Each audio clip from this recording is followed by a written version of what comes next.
Bonjour à tous et bienvenue dans cette nouvelle vidéo qui va vous apprendre à faire des tableaux de signes. Allez, c'est parti!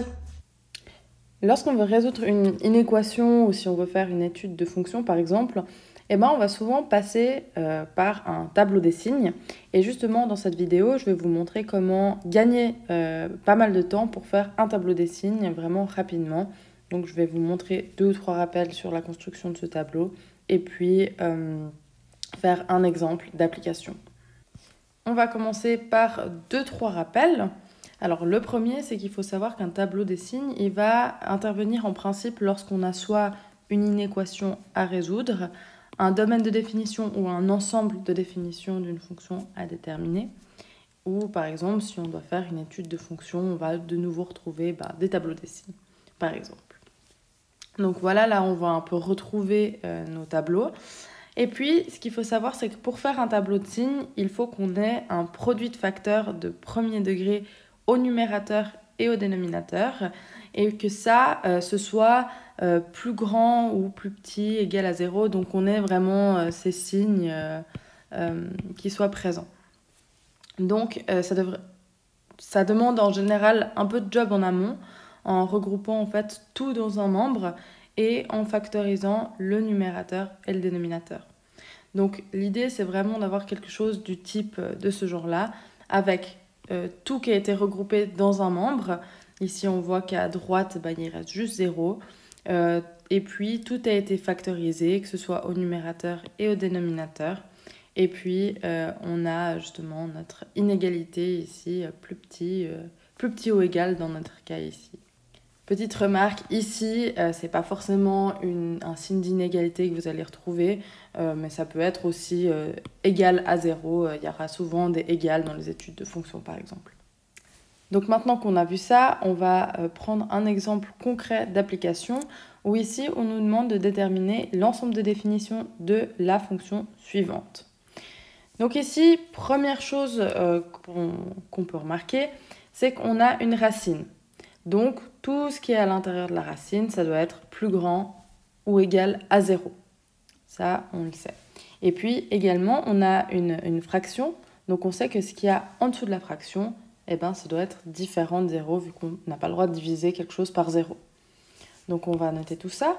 Notre premier point, on sait que x moins 3, ça doit être différent de 0. Donc, x ne doit pas être égal à 3. Première chose. Et deuxième point, on veut que x moins 2 qui multiplie x carré moins 4, le tout divisé par x moins 3, ce soit plus grand ou égal à 0. Maintenant, comme je vous ai dit avant, le but c'est vraiment de transformer tout ça en produit de facteurs. Donc ici, on a encore une simplification qu'on peut faire avec ce x carré moins 4. Donc je vais réécrire en disant que x moins 2 multiplie ici, x moins 2 fois x plus 2. On est bien d'accord que x moins 2 fois x plus 2, c'est égal à x carré moins 4. Et on divise le tout par x moins 3. Et ça, c'est toujours plus grand ou égal à 0. Et puis là, on a vraiment des produits de facteurs. Maintenant, on remarque juste que x moins 2 ici et x moins 2, c'est similaire. Du coup, je peux noter ça comme étant x moins 2 au carré qui multiplie x plus 2 sur x moins 3 est plus grand ou égal à 0. Donc maintenant, ça, et puis ce qu'on avait noté là, ça va être notre point de départ pour le tableau des signes. Donc je vais effacer tout ça. Hop. Et puis je vais remettre ça ici. Voilà. Donc maintenant, le but, ça va être de déjà noter tous les annulateurs du numérateur et du dénominateur sur une droite graduée. Donc ici, on va faire en sorte d'égaler le numérateur à 0 et le dénominateur à 0. Et ça revient en fait à trouver quelles sont les valeurs de x pour lesquelles chaque facteur est égal à 0. Donc, pour le premier facteur, on a x moins 2 qui est égal à 0. Donc x qui est égal à 2, c'est un premier annulateur. Ensuite, le deuxième facteur, on a x plus 2 qu'on va égaler à 0. Donc, deuxième annulateur, ça va être moins 2. Et puis finalement, le dénominateur, on a x moins 3 qu'on égale à 0, on a x égale 3 comme troisième annulateur. Donc le but maintenant, c'est de mettre ces annulateurs sur une droite graduée. Donc c'est ce qu'on va faire, on va créer notre droite. Et puis, on va mettre les annulateurs dans l'ordre croissant. Donc on va avoir moins 2, on va avoir ensuite 2, et puis 3. Donc voilà, maintenant, je vais pouvoir effacer tout ça, vu qu'on les a mis déjà sur notre droite. La deuxième étape, ça va être d'exclure tout ce qui est au dénominateur systématiquement. Pourquoi ? On avait vu qu'ici, x moins 3, quand x vaut 3, ça vaut 0. Donc, j'ai pas le droit de faire une division par 0, donc dans tous les cas, 3, j'ai pas le droit de le prendre. C'est ce qu'on avait dit ici. Donc, je vais exclure le 3 sur ma droite graduée. Et pour exclure, on se rappelle, on fait un rond qui n'est pas plein. La deuxième étape, ça va être de regarder le signe de l'inéquation qu'on avait ici. Alors, si il y a du égal, comme c'est le cas ici, on a un plus grand ou égal. Alors ici, on va inclure les valeurs du numérateur dans notre droite graduée. Par contre, si on a du strictement positif ou strictement négatif, donc comme ça ou comme ça, on va exclure ces valeurs comme on a exclu le 3 ici. Donc vu qu'ici, on est dans un cas où on a du plus grand ou égal, on va pouvoir inclure les valeurs 2 et moins 2 qu'on avait trouvées. Donc je vais inclure ces valeurs en faisant un rond plein. Pour l'étape suivante, ce qu'on va faire, c'est qu'on va choisir un nombre dans chaque intervalle, donc entre moins l'infini, moins 2 et 2, 2 et 3, et puis 3 et l'infini. Et puis, on va regarder en fait le signe de ça. Quel va être le signe de toute cette partie? Donc, c'est ce qu'on va faire ici. Déjà, entre 3 et l'infini, je vais choisir par exemple 10. Ça pourrait être 11, 12, c'est vraiment égal. On prend n'importe quel nombre. Et puis, je vais regarder ce que ça donne. Si ici, à la place de x, j'ai 10, je vais avoir ça qui va être positif.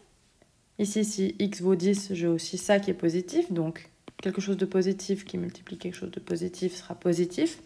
Et en dessous, j'aurai 7, donc ce sera également positif. Donc, j'ai plus fois plus divisé par du plus. Je vais avoir quelque chose qui sera positif. Donc ici, je sais que toute cette partie-là sera positive.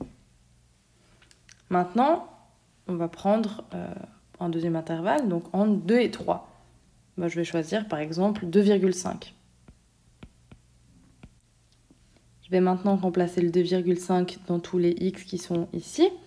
Donc là, je vais avoir quelque chose de positif. Là, également positif. Donc tout mon numérateur sera positif. Par contre, au dénominateur, j'aurai 2,5 moins 3, ce qui fait moins 0,5. Ce sera négatif en dessous. Donc plus fois plus divisé par du moins, ça va me donner quelque chose de négatif. Donc ici, je vais avoir négatif. Un autre intervalle, entre moins 2 et 2, ici, je vais prendre 0 par exemple. Donc si x vaut 0 ici, je vais avoir 0 moins 2, ça va être négatif, mais mis au carré, ce serait quelque chose de positif. Ici, je vais avoir quelque chose de positif, donc tout notre numérateur est positif. Et puis, par contre, là, ça va de nouveau être négatif au dénominateur. Donc, j'ai du positif divisé par du négatif, ça va faire négatif. Donc ici, moins. Et puis finalement, je vais prendre un chiffre entre moins l'infini et moins 2. Par exemple, moins 5. Et là, si je remplace moins 5 là-dedans, je vais avoir moins 5, moins 2, ça fait moins 7. Le tout au carré, ça fera quelque chose de positif. Ici, ce sera négatif parce que moins 5 plus 2, ça fait moins 3. Donc j'ai du positif fois du négatif, ce qui va faire du négatif au numérateur. Et puis au dénominateur, j'aurai moins 5, moins 3, donc moins 8, c'est négatif. Donc le numérateur qui est négatif divisé par quelque chose de négatif, je vais avoir quelque chose de positif. Donc ici, je vais mettre un petit plus. Maintenant qu'on a fait nos signes, on va regarder ce qui nous intéresse à la base. Nous, ce qui nous intéresse, c'est quand toute cette partie-là, elle est plus grande ou égale à 0. Donc ici, je vais prendre tout ce qui est positif. Donc je vais assurer en fait toutes les parties positives de la fonction. Donc ça, je vais assurer. Et puis ça, je vais assurer. Parce que c'est ce qu'on a envie. Donc maintenant qu'on a tous ces éléments, on va pouvoir répondre à notre question de départ qui est de déterminer l'ensemble de définitions. Donc ici, on va noter x appartient. Alors, ici, on avait assuré cette zone, donc de moins l'infini à moins 2. Moins l'infini à moins 2 qui est compris, vu qu'ici, on avait fait un rond plein. On a encore le 2 qu'on a le droit de prendre.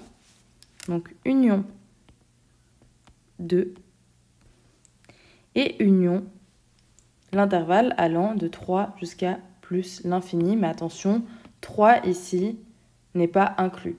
Donc, union 3 à plus l'infini. Cet ensemble de définitions, on va aussi pouvoir le représenter, si on préfère, sur une droite graduée. Donc, quelque chose qui ressemblerait à ça, où ici, on a moins 2 qui est inclus, on a le 2 qui est inclus, et puis le 3 qui n'est pas inclus. Et puis, on peut assurer les zones où c'est positif, donc toutes ces zones-là. Et on prend encore le 2 qui est là. Donc voilà, cette vidéo sur les tableaux de signes est maintenant terminée. J'espère qu'elle vous aura plu. Si c'est le cas, je vous invite à vous abonner à la chaîne et à également mettre un petit pouce bleu en dessous de cette vidéo.